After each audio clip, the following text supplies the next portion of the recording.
Hey, everybody. Excited for this week's podcast with Renner Winston from Thomas Brooke International.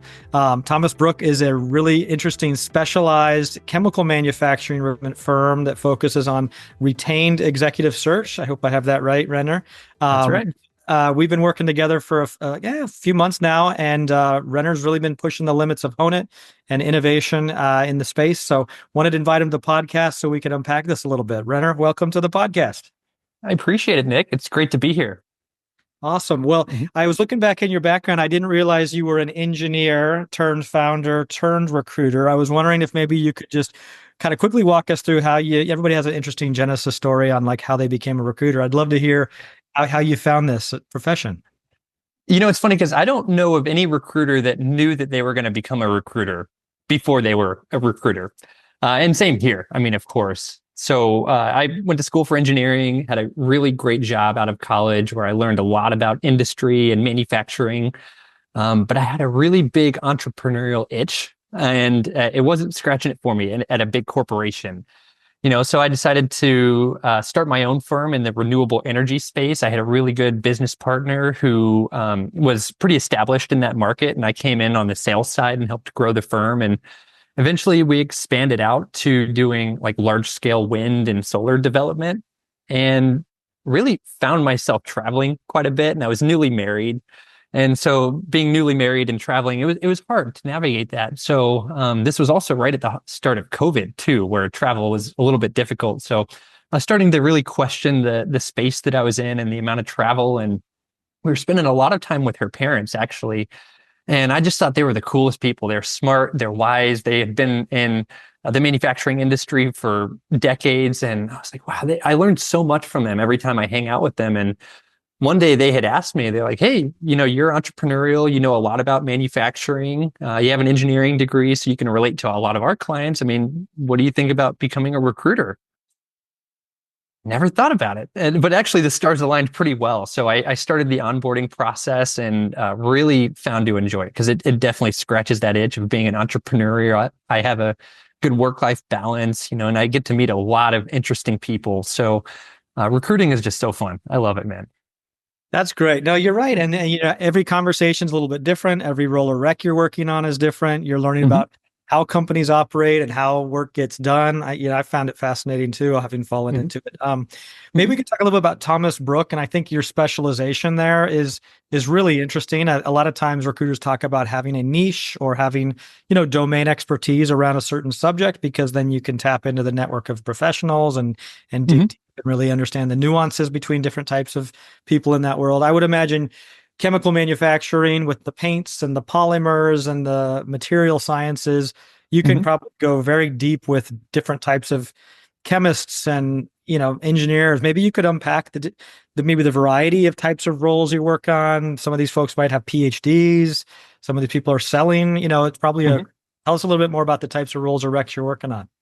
Yeah, absolutely. And it's actually a good place to start about the history of the firm because we started 31 years ago and John and Nicola Birch, they started it. And Nicola, she is a chemist by trade from Cambridge. So she's really intelligent and she knows that world very well. And so when she started, and John came from the recruiting world, he was a VP of recruiting before that. So they decided to start their own firm 31 years ago. And they really started focusing on paint chemist position. That's really the bread and butter when they first started getting started. And they found a few really good clients who they worked with to start specializing and filling those roles. So eventually they started executing a lot of really strong positions across the industry. And naturally, we found ourselves in paint and coatings. So that's how the firm got started in the industry. And you're right, we do work with a lot of PhDs, a lot of people who are way smarter than I am. They're going to forget more than I've ever learned about paint and coatings and chemistry. But that's the fun part about it. I get to meet people and, you know, I do like being able to use my engineering background to dive deep into their processes and learn about their you know, how they're manufacturing the paint and what the end product looks like at the end of the day. So, that's really what we do. And I focus specifically on the process behind the scenes. So Nicola, she's obviously been in the industry a long time. She has all the relationships. So she does all the business development. And I really come in and help make it a clean process. So as soon as the project starts, I work with our research team to find all of the relevant people in our database. We have 5,000 paint and coatings professionals that we nurture and talk to frequently, and we keep them interested. So it really makes a lot of sense when a manufacturing company comes to us and says, hey, who do you have that focuses on epoxy resins and in the marine coatings industry? We're like, okay, we just pull a few filters and we pull 10 to 20 of the most qualified people in the industry, interview them, and then bring them through the pipeline. So that's what I do. I nurture all of the talent and make it clean on the back end. That's great. No, a lot goes into that. And so doing the work, talking to people ahead of time so that you have those pre-screened candidates, so that you have not just the resumes, but you have the relationships, I think is where we're seeing a differentiation. A lot of people used to say, I have a Rolodex of resumes. Well, it's like, did you talk to those people? Do you have relationships with those people? Do you know what their motivations are? That's the kind of stuff that goes deeper than just a resume search or whatnot. That's right. Yep. So I would also imagine we're starting to see a nice trend of, recruiters are trying to kind of find a new rhythm and where our value sits, especially with AI and things like this. I mean, you being able to kind of go deep on your screening calls or your conversations with candidates because you're an engineer, I would imagine you're asking technical questions. I would imagine you're asking about specific formulaic, processes that they, and historically recruiters have had trouble understanding what a good answer is, but I think that sets, you have an engineering background. What are you finding, how, when we ask good questions and hear those good answers, what are we doing as recruiters to then share that insight, or how are you evaluating talent? Maybe that's another way to phrase it. We've always been able to ask good questions. How are you and Thomas Brooke evaluating candidates? Yeah, that's a good topic. I recently read the book Hitchhiker's Guide to the Galaxy. Have you read it, Nick? Yes. Yeah, and I love it because they try to get to the root of the main question in life. What is the purpose of all of it? What is the ultimate question in life? And, so they plug that question into the world's smartest computer, and it spends a few years, calculating, and it spits out the answer 42. Like, what does that mean? What does 42 mean? And that's the same thing with recruiting, right? It's like, okay, if you're not asking the right questions, then you're not going to get the right answer. And that's really what our clients are paying us for. I mean, obviously they pay us to have the knowledge in the industry and the relationships, but it's really all about how does a candidate line up with the culture at the company, and how does their skill set match the need of the business at the time? And we often like to use the analogy of paint and coatings because that's the world that we're in. So if you've ever, painted onto a wall, the paint has to stick. So if you're not finding a good candidate that sticks to the right wall, then it's not a good search process. So that's really what it's all about. You have to have a good substrate, that's the wall, and you have to have good paint. So it's really the same thing with us. What a great metaphor. Yeah. For your business. Yeah. No, but you're right. Yeah. And I think we're realizing it again, even just the technical skills in many cases aren't always enough, right? Even if someone has the skill on the resume or the certification, it's, can they articulate it? How do they work with others? Some of these soft skills, there's a lot of that goes into it too. Yeah. Maybe let's talk a little bit about manufacturing in general. I mean, I think the paints and polymers is a really interesting subset of a broader, obviously a huge industry. What are you seeing in terms of manufacturing jobs in general? Are they coming back to the States after going elsewhere? Are you seeing, what trends are you seeing in this overall? Yeah, I mean, it's definitely an interesting time, and you can really feel the shift happening. I mean, I know a lot of recruiters who are in the tech world, so I know the past few years were like really tough on that side of things, and I don't envy being in that spot. Where we were at, we've never been busier. So it's really cool to see that a lot of our clients are really starting to invest in the North American, specifically the US market, and really see that there's a lot of potential here in the US, specifically with manufacturing. And also paint too. I mean, historically, the paint industry is really interesting because, there's a lot of like smaller founder-led family-owned companies that end up growing, and then they end up joining the larger, bigger companies down the road. And it's always been that way. And I'd say it's rapidly advancing towards that right now because the industry is growing, and paint isn't the sexiest industry. It's not like the big booms of tech where it's growing 100% per year.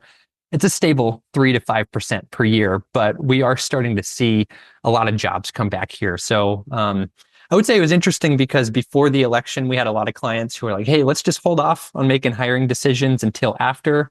And I think that we're going to start seeing a lot of movement happen, but we'll see where it goes. I think we still have a little bit of a waiting period to see if the dust settles or not. I was gonna say, as of a couple days ago, you get a flood of new recs, hot Mm-hmm. recs. Everybody's now okay. Yeah. Well, I Yeah. mean, yeah, I think. Are you seeing?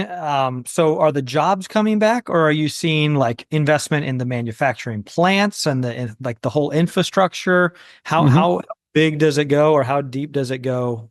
In terms of the sector, would you say?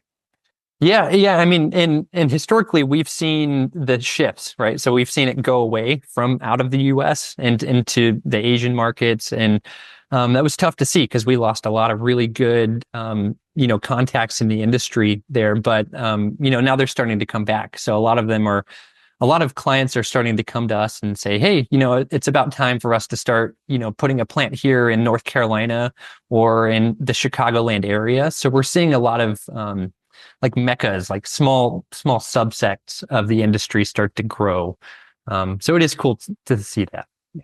And so the kind of the trend everywhere, right, is automation Mm-hmm. and AI, and manufacturing had obviously went through huge waves of automation and Mm-hmm. robots and things like that. What are you seeing? Are you finding that the job requirements are starting to shift from Mm-hmm. engineers who did certain things to now needing to know other things, or certain Mm-hmm. new tools or new automations or new robotics or new? That is a good question because my first role out of college was in factory automation. So I did see a lot of that, and specifically with process automation, where you're starting to, instead of breaking out the tape measure to measure where the paint was in the tank, you can actually put sensors in place for that, Hmm. things like that. But I would say that we're not seeing jobs go away because of it. We're seeing jobs get enhanced. It's same with recruiting, right? AI is a really good tool for us, and we're able to enhance the skills that we're developing. But I haven't seen anything relating to recruiting or manufacturing where people are losing their jobs because of it.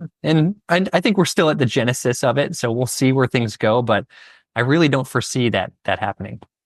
There's a lot of interesting, demos and betas out there of some Mm-hmm. interesting robotic, auto interviewing and Mm-hmm. auto screening calls and things like that. And, Yeah. there's no doubt that the tech is quite remarkable and it maybe is possible. And I think Mm-hmm. now industries just need to kind of think about what is that balance, right? In terms Yeah. of high Mm-hmm. touch in certain things or automation or totally AI in certain other areas. Mm-hmm. We're really focusing on the blend right now, that augmented AI for recruiting, where it is still people, having the conversations, making the decisions, but each step of the way, Mm-hmm. it's likely a nice automation angle or an AI angle that could be, Mm-hmm. and now, tell us a little bit more how you're maybe incorporating that, or what your Mm-hmm. thoughts are at Thomas Brooke about that blend, or that how Mm-hmm. you're using it to work better or smarter. Yeah, I mean, I feel like every area of our process has been impacted by AI in a positive way, right? Like we've been able to use it in every area from search to, screening candidates, to doing the write-ups for candidates and also doing the follow-ups as well. But I think when we first started seeing it come to market, we're like, wow, this is such a really good tool, but it can easily allow yourself to allow the tail to wag the dog, right? So if you let it, lead your process, then you're going to lose control of the process and you start to lose quality control. So for an example, in our write-up process, we really value the write-ups because it's all about how we ask the questions and then present those questions to the client. Because we want to make sure that we're covering everything that the client is looking for. But if it's not a really compelling way of expressing it, they're just going to skim it. They're going to go over it. They're going to miss it.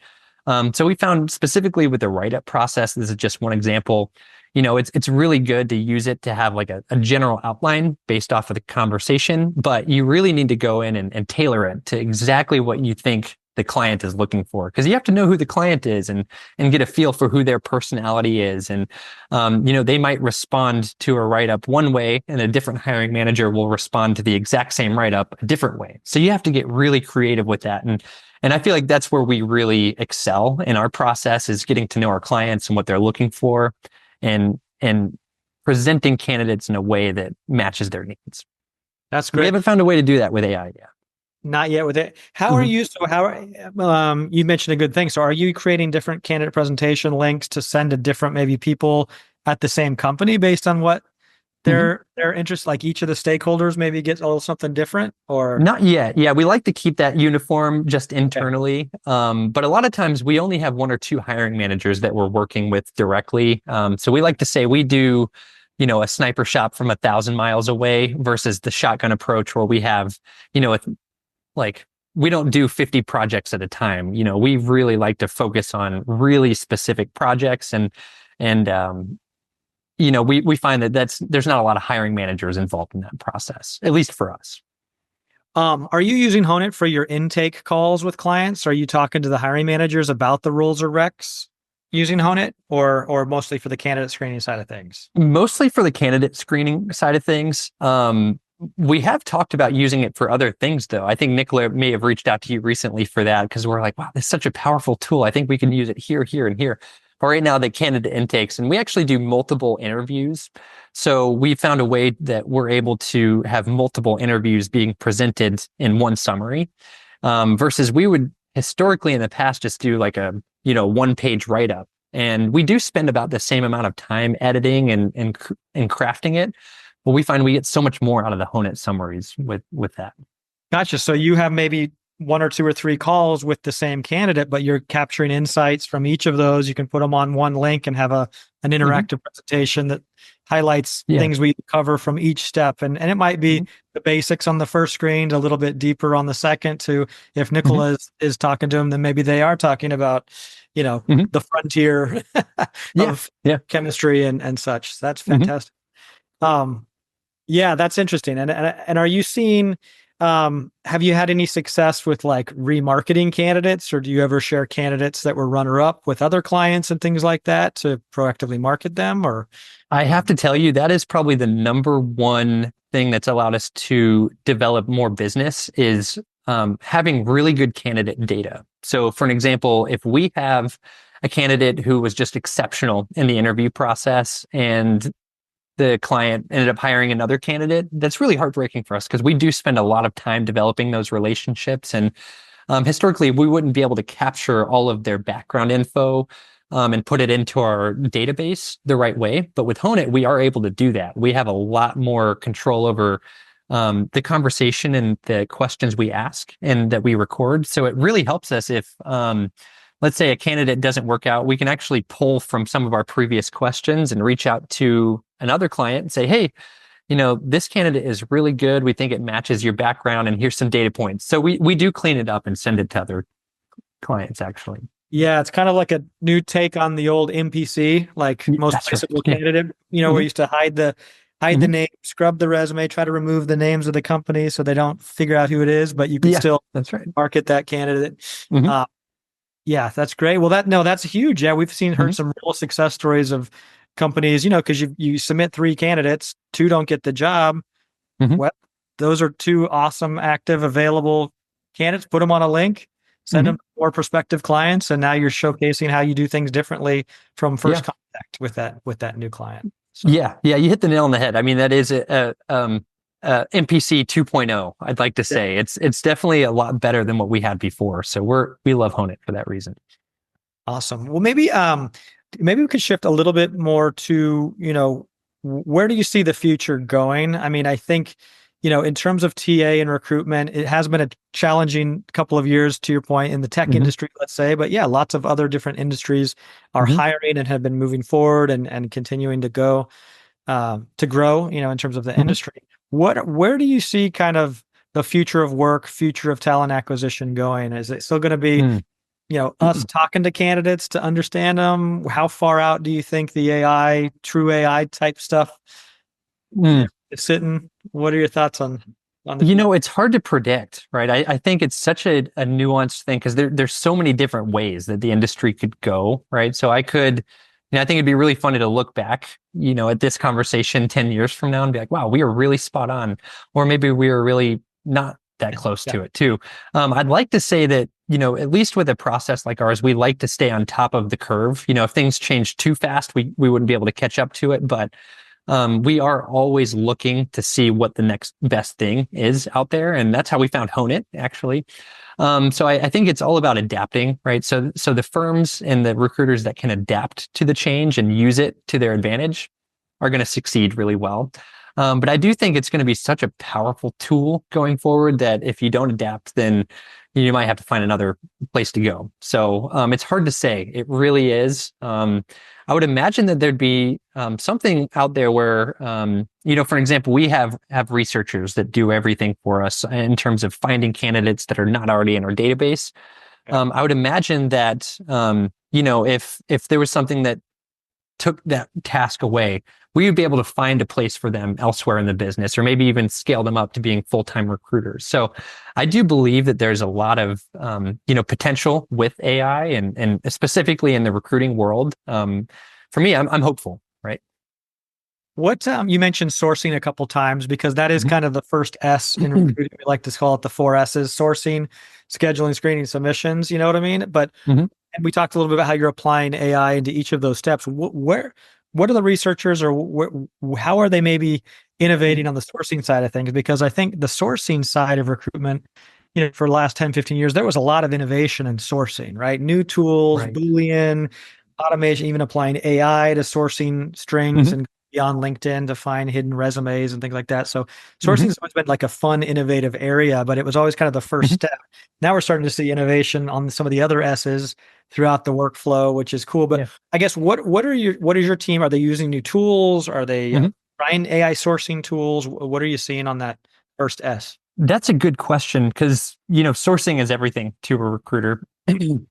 And I like to say it's similar to, if you go outside at night and you see the night sky, you're only getting the view of the visible light spectrum, right? So you're only seeing the stars that you can see. But if you put a telescope out there and you see an infrared lens, you're going to see a totally different set of stars. And then if you have an ultraviolet lens, you're going to see a totally different set of stars there too. And it's the same thing with sourcing. I mean, we use LinkedIn, we use our own internal database, we use so many different, trade shows. We have to find different platforms to find different candidates from, because not everyone's going to be on LinkedIn, for example, or not everyone is going to reply through LinkedIn. So we have to get really creative with how we're finding all of the different candidates. And before, when it was just me doing all the research, I could only do so much in a quick period of time.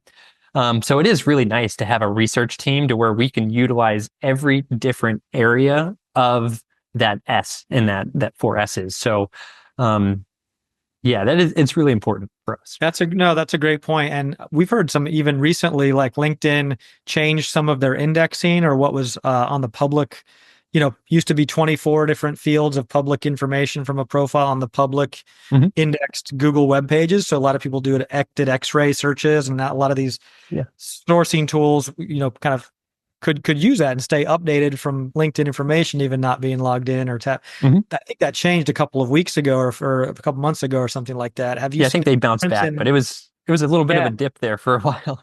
Was there? Okay. We noticed that same thing. Yeah. Have the sourcing tools kind of reacted, or what are you seeing? How are they pivoting maybe with some of those changes, or maybe they have to go to these other, databases and things like that you mentioned? Yeah, it's interesting, because we use a few other sourcing tools. So Hire Easy is one of them, if you've ever heard of it, and that's a really good tool.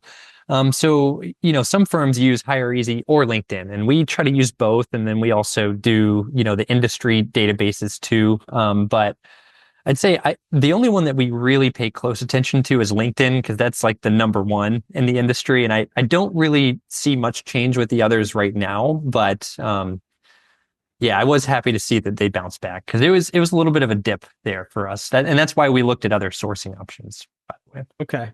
Yeah, it's a big one. And then also great to think of, you have your own database of 5,000 paint polymer engineers that you've talked to over the years. I think one thing we're starting to see is, now that you're capturing all of the interview data from your calls, that's searchable too. And so almost thinking of that phone interview data, or, screening data that's now structured. And we're finding that even sourcers can kind of geek out in this new database, where it's not just searching the resume, but it's searching all of the the phone calls or video calls that the team might have had over the last however long you've been, using the platform, and Right. rediscovering people who talked about something aspirationally, but they hadn't done it yet. Well, you could now search the stuff you talk about will not always be the stuff on the resume. So it's kind of yes, right. Yeah.